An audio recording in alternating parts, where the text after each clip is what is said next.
Naka-Galaxy AI na ba ang lahat? If hindi pa, panoorin mo ito. Before, kapag tayo ay nag-edit, like removing background, photo bomber, and simple resize photo, ay napakahaba ng method. It takes a lot of time to do this. But now, using the generative edit, you can now finish this task effortless. I-add mo pa ang sketch to image features that can create epic object from your sketch ideas. Ang galing! O eto pa, sigurado relate ka dito ng sobra. While on very important meeting, madalas nag-jot down tayo with a note. Sa sobrang bilis, minsan ng presentation, madami tuloy tayong namimiss sa details.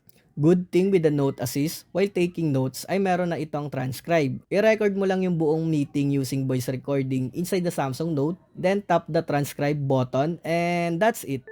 You can convert the whole voice recording into text and you can summarize it if medyo mahaba.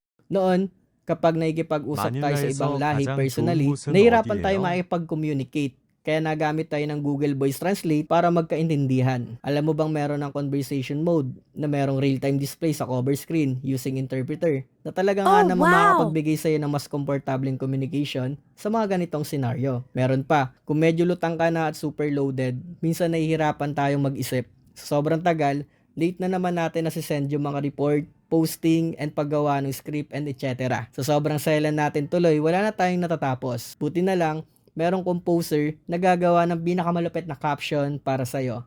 Like social media caption, email, kahit sa comment section or personal messages ay magagamit mo ito. It can compose and suggest different format based on your prompt text or talk point. Marami pa yan.